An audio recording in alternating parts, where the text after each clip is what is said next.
ইউটিউবের biggest new একটি update নিয়ে আপনাদের সামনে হাজির হয়েছে, যেটা আপনার জানা না থাকলে আপনার চ্যানেলটি মনিটাইজেশনে অ্যাপ্লাই করার পর আপনার চ্যানেলটি রিজেক্ট হয়ে যেতে পারে। তো আশা করি বিষয়গুলো আপনাকে জানতে হবে এবং জেনে ভিডিওটা দেখার পরই আপনি সেগুলো ঠিক করে নেবেন। যদি আপনি এগুলো ঠিকঠাকভাবে না করেন তাহলে আপনার চ্যানেল মনিটাইজেশন কখনোই আপনি অ্যাপ্লাই করতে পারবেন না। তো চলুন শুরু করা যাক। প্রথমে যেটি রয়েছে সেটি হলো চ্যানেলের মেইন থিম। আপনার চ্যানেল কি ক্যাটাগরিতে রয়েছে সেটি আপনি অবশ্যই ঠিক করে নেবেন, কেননা এটি ঠিক না করলে আপনার চ্যানেল আপনি মনিটাইজেশন করতে পারবেন না। চ্যানেলের মেইন থিম আপনার চ্যানেল দেখে যেন মানুষ বুঝতে পারে আপনার চ্যানেলটি এই ক্যাটাগরিতে রয়েছে। যেমন আমার চ্যানেলটি টেক ক্যাটাগরিতে এবং আমি টেকনিক্যাল রিলেটেড ভিডিও আমি আপলোড করি এবং ইউটিউব আমার চ্যানেল দেখলেই বুঝতে পারবে আমি ইউটিউবের টিপস অ্যান্ড ট্রিক্স সম্পর্কে ভিডিও আমি আপলোড করে থাকি। Number 2, most viewed video. আপনার কোন ভিডিওতে সবথেকে বেশি ভিউ হয়েছে ওই ভিডিওটা ইউটিউব চেক করবে।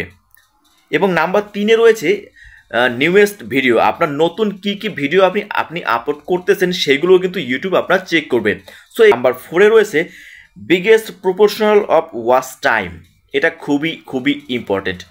আপনার কোন ভিডিওতে বেশি ভিউ হয়েছে এবং কোন ভিডিও থেকে সবথেকে বেশি ওয়াচ টাইম চলে এসেছে ইউটিউব সেটা লক্ষ্য করবে।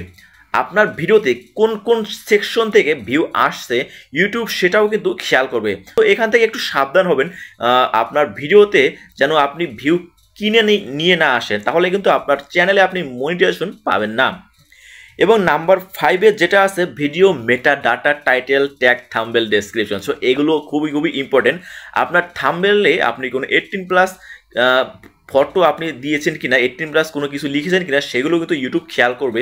এবং টাইটেল, ডেসক্রিপশন, ট্যাগ এইগুলো সুন্দরভাবে দিবেন এবং এগুলো এলোমেলো করে দিবেন না এবং এক জিনিস সব কিছুতে ঘোষামিলভাবে দিবেন না, যেটার কারণে আপনার মনিটাইজেশন আপনার ক্যান্সেল হয়ে যায়। Number 6, channel about. আপনার চ্যানেলের অ্যাবাউট সেকশনে আপনি কিছু লিখে রেখেছেন কিনা সেইগুলো কিন্তু ইউটিউব খেয়াল করবে। সো আপনি আপনার ইউটিউব চ্যানেলে যাবেন এবং সেখানে অ্যাবাউট অপশনে গিয়ে আপনি আপনার ইউটিউব চ্যানেল সম্পর্কে আপনি কিছু লিখে রাখবেন এবং আপনার চ্যানেলে আপনি কি কন্টেন্ট আপনি আপলোড করবেন সেগুলো সম্পর্কে বিস্তারিত একটু লিখে রাখবেন এবং আপনার সোশ্যাল মিডিয়ার কিছু লিঙ্কগুলো আপনি অ্যাড করে রাখবেন। সেক্ষেত্রে আপনার চ্যানেলটা দেখতে সুন্দর হবে। ধন্যবাদ সবাইকে।